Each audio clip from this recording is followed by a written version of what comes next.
out to talk to you all. When the All-Father called you all here just like he called me here. Well, you know, sometimes people need reminding of things. I look around when I come in and I thought, where's the rest of us? But then I thought, just because we are few and they are many, we are weak and they are powerful, it does not mean that we are lost. You know, one time I saw Tiger down at the waterfall. He had the biggest testicles of any animal, and the sharpest claws, and 2 front teeth as long as knives and as sharp as blades. And I said to him, Brother Tiger, you go for a swim. I'll look after your balls for you. He was so proud of his balls. So we got into the waterhole for a little swim, and I put his balls on, and left him with my own little spider balls. And then you know what I did? I ran away, fast as my legs would take me, and I didn't stop till I got to the next town. And I saw Old Monkey there. "You're looking mighty fine and Nancy," said Old Monkey. I said to him, you know what they sing in the town over there? What are they singing? He asked me.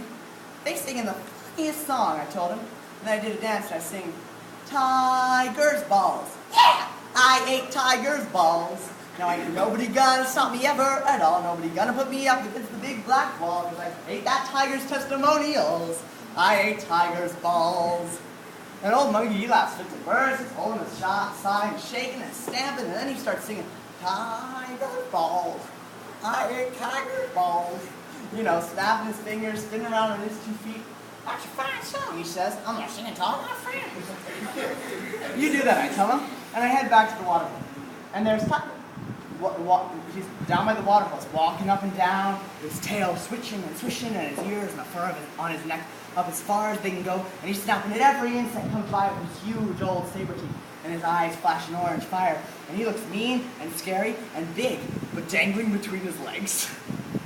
There's the littlest balls, the littlest, blackest, most wrinkly ball sack you ever did see.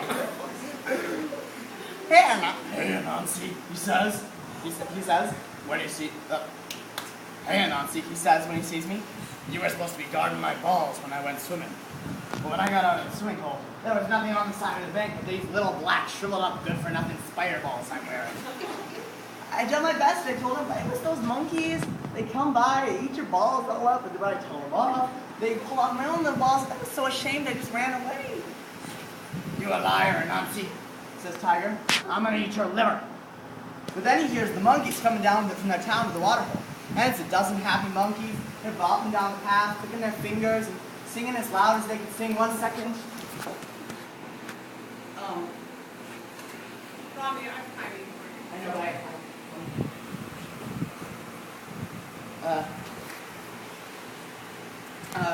They're singing, Tiger's balls. Yeah, I ate Tiger's balls. Now ain't nobody gonna stop me ever at all. Nobody gonna put me up against the big black wall, because I ate that tiger's testimonials. I ate Tiger's balls. And Tiger, he just growls and he roars and he's off in the forest after him. And those monkeys, they screech and they head for the trees. And I just scratched my nice big new balls, and damn, they felt good between my skinny legs. And I walk on home. And even today, Tiger keeps chasing monkeys. So just remember, you all remember, just because you're small, it don't mean you got no power. Alright, so I want to... I'm sorry if I've told up. I just... End of post. I just want to... I'm still running. Yeah, I know. So, okay, so I want to start with that story because, you know, by the way, that's from American Gods by Neil Gaiman. And I wanted to start with that story because my poetry, you know, it's really intellectual, it's a good story, and it could have, you know, it's good to have something grounded in it. Also because it gives us a really good starting point for my topic, which is, you know, the power of the imagination and why the literature of the fantastic, you know, fantasy, sci-fi, etc., is so important.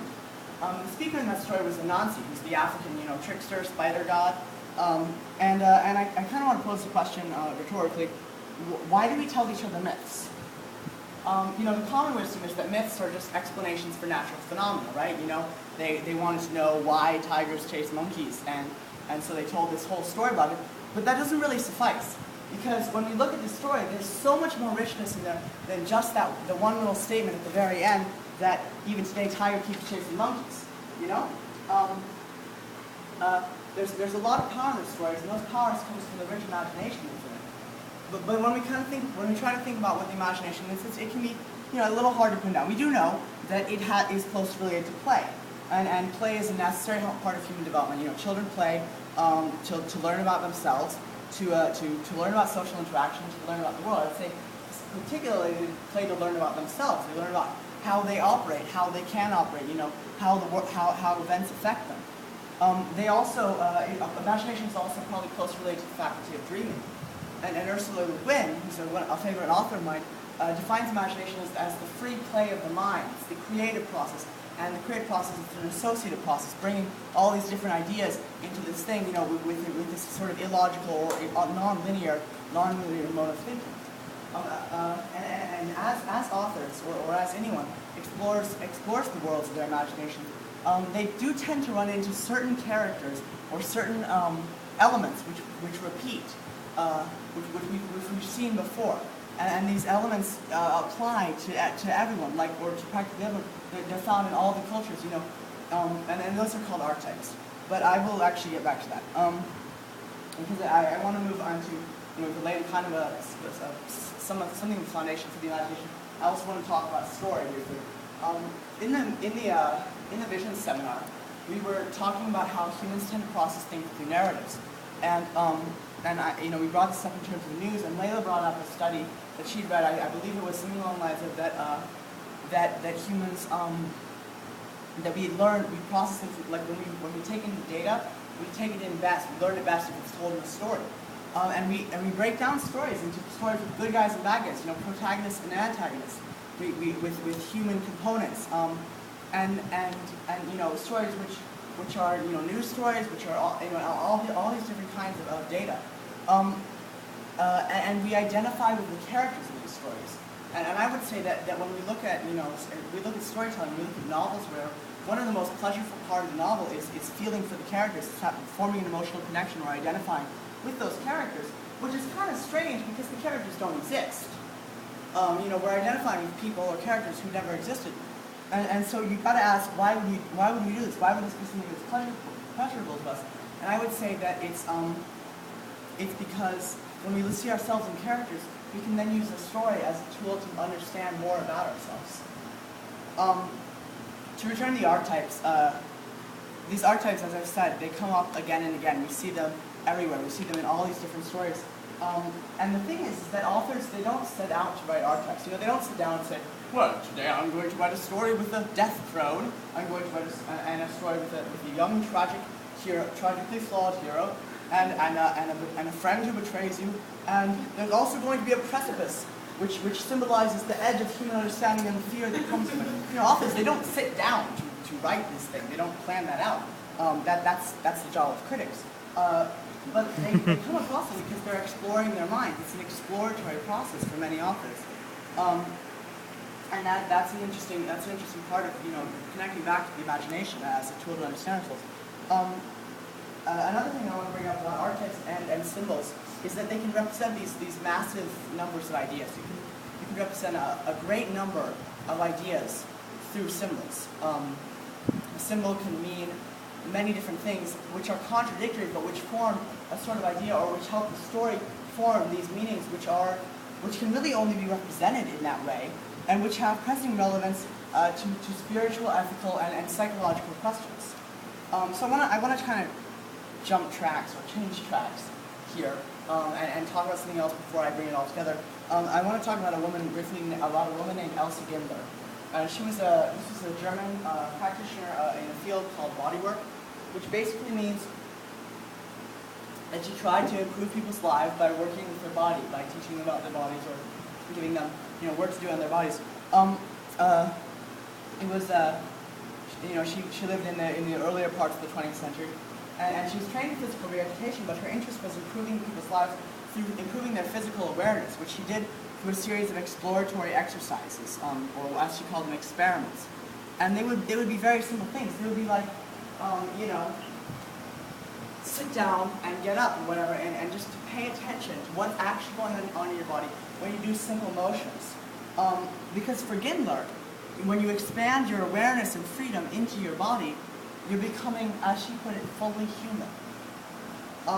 And I would define fully human as a person who is free, in this sense, as a person who is free and free to use and comfortable with using all of their faculties, their spiritual faculties, their mental faculties, and their physical faculties. And of course, the person who's handicapped, who uses their body as much as he can, is using to the extent of those faculties. So when we talk about humanity, we realize that we're not just physical, we're not just problem solvers, we're also imaginers. And so I would say that if you're not using your imagination, if you're not comfortable with using your imagination, if you don't feel free to use your imagination, you are actually not fully human.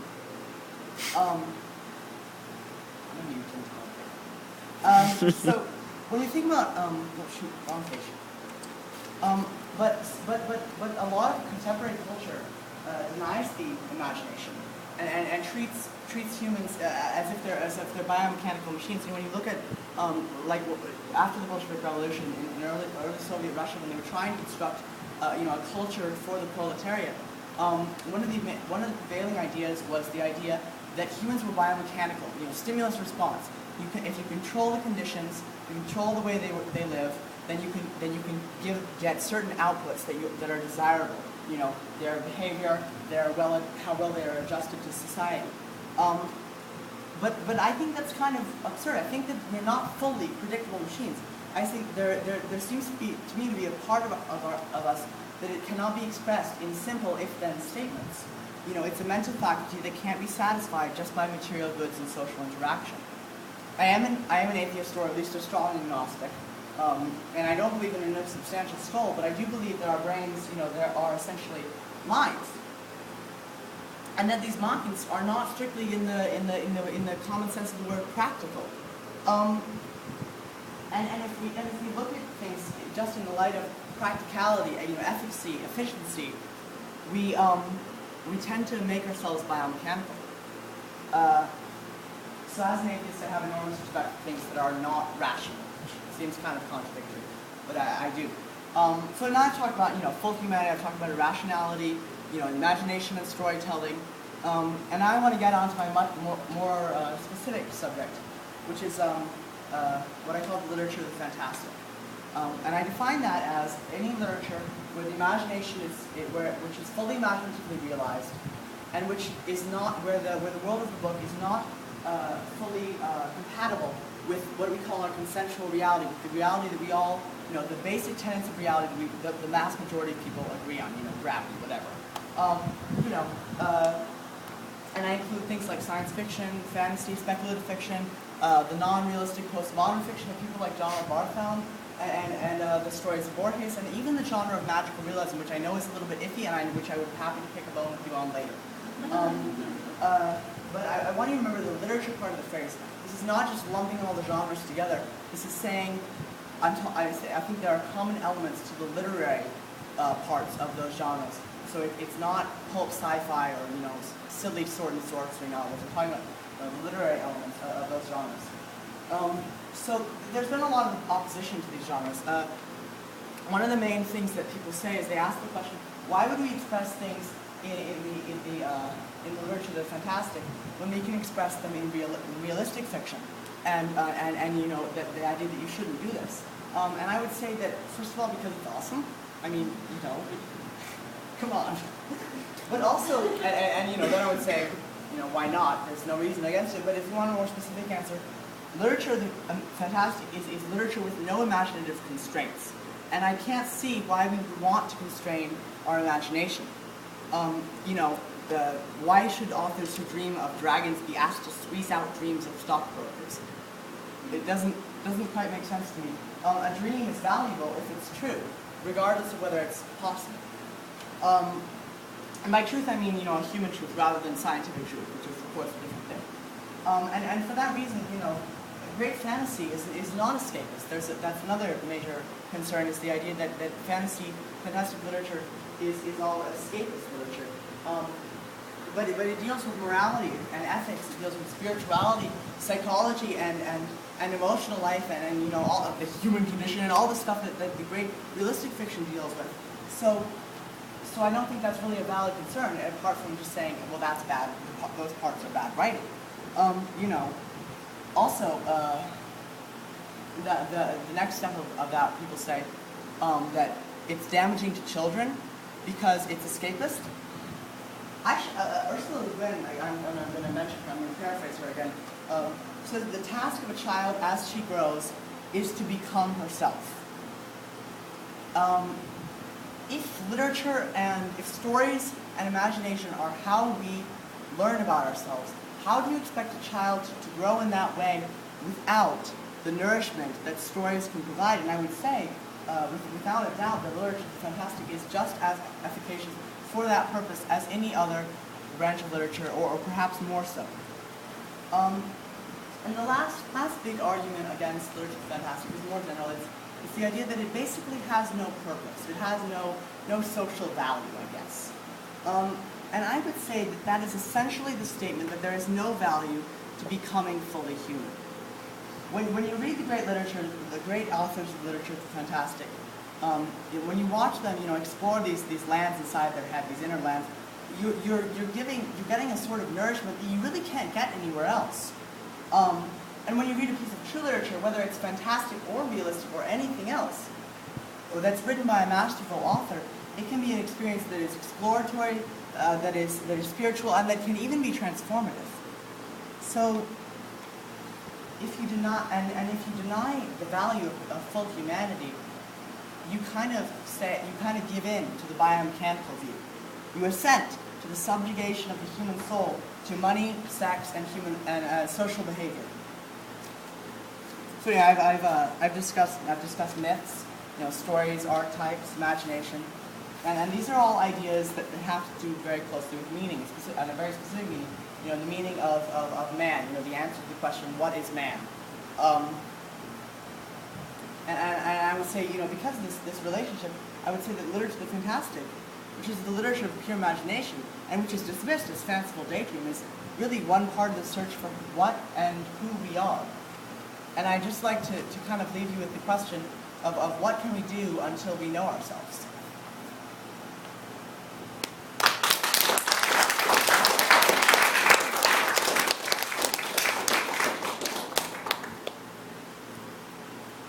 Ryan, Jacob.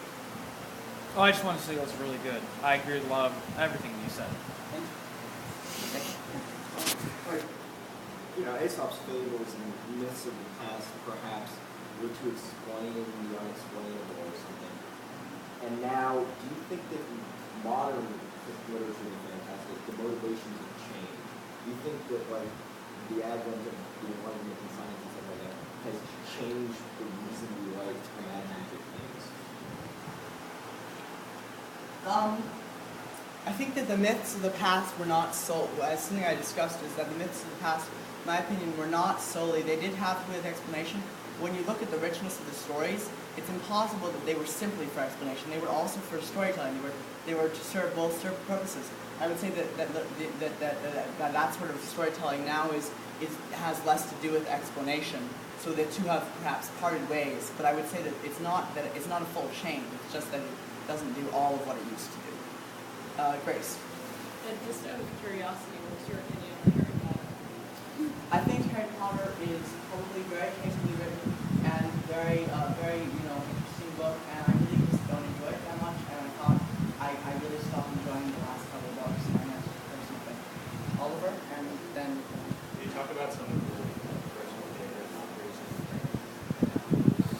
What? Can you just give some examples of... I was actually going to give you a handout, and I will email that out to you guys. Or just Okay, Ursula, you want a list, or like... just like I don't want to have anything, I don't want to just talk about it. If you have a specific question, or I can give you a list, or I can list you something. Talk about how awesome Neil Gaiman is. Neil Gaiman is awesome, Ursula Le Guin is awesome, Orson Scott Card is awesome, Susanna Clark's Jonathan Strange and Mr. Norrell is really long. Mervyn Peake is awesome with his Gormenghast trilogy, which wasn't supposed to be a trilogy. There's a lot of awesome stuff out there, and I haven't read most of it. Olivia. Okay, so first of all, great PubSpeak. I really enjoyed it. But I wanted to ask you, because a lot of what you're talking about as literature of the fantastical is still narrative literature and fiction in general. And there's a lot of poetry that is still rooted in the fantastical, but that has absolutely no narrative, and that's sort of intended to have, and for the reader to have an emotional response, an irrational response. How would you think that fits into your I would say that they're very closely connected. They're not the same thing, but also in terms of style and in terms of the sort of sense of feelings that you get from them. Some of my favorite, at least which I think is good and which is also my personal favorites, where they do coincide, where at times the narrative almost feels like poetry. So I think that they do kind of overlap when you start to depart from the realm of the strict description of realistic events. Yes, Leila? Do you think that this category of literature you're defining, could it be sometimes nonfiction? Because I know I used to read lots of books about ancient Egypt in the same way that was imaginative and escapist for me. Ancient Egyptian myth or just ancient Egypt? Just about pyramids and stuff. Not I myths. have never thought about that, and it's a really interesting question.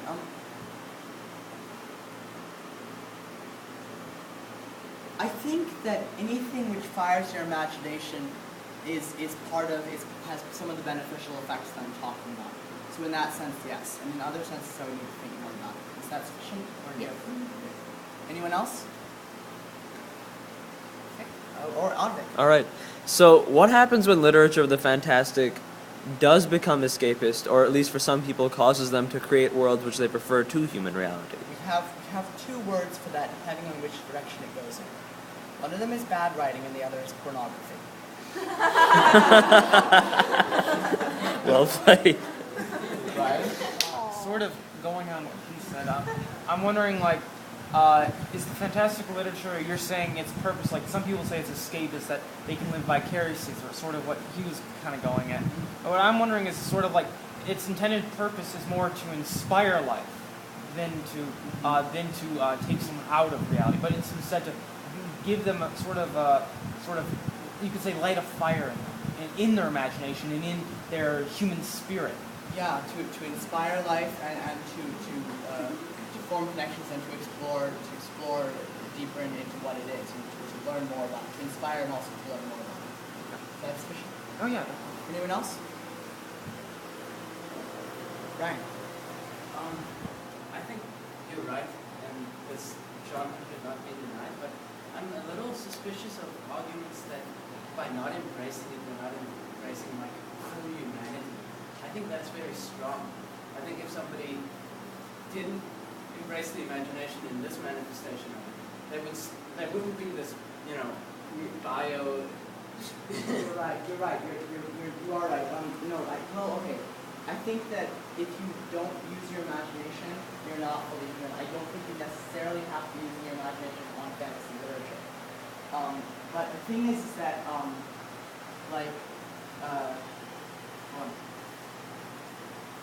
I do think that element of the Bible is not saying I have 5 minutes left. What is it? Hold on. So, kind of my problems.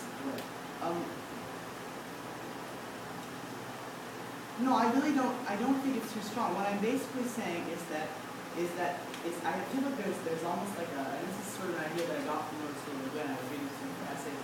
Is that she suggests that it's part of the puritanical nature of this country. This idea that a city does not have social value or utilitarian value. You can't make money off it. You can't better yourself by it. In the strictest sense of the word.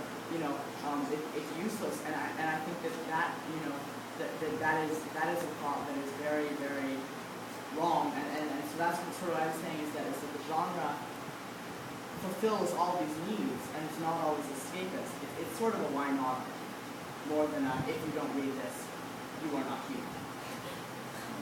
Yes. Jacob? I apologize for saying this, but you think about television becomes the fantastic or something like that. I mean, I think that television as a medium is still coming into its own.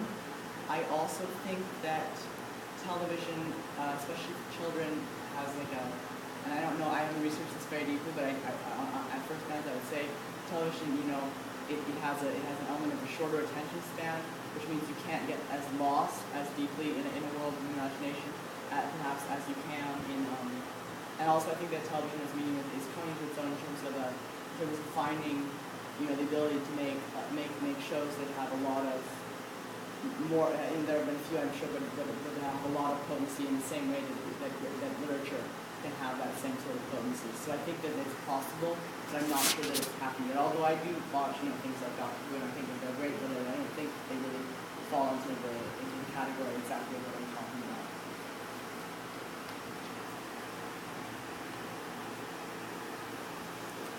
Anyone else? No one? Okay.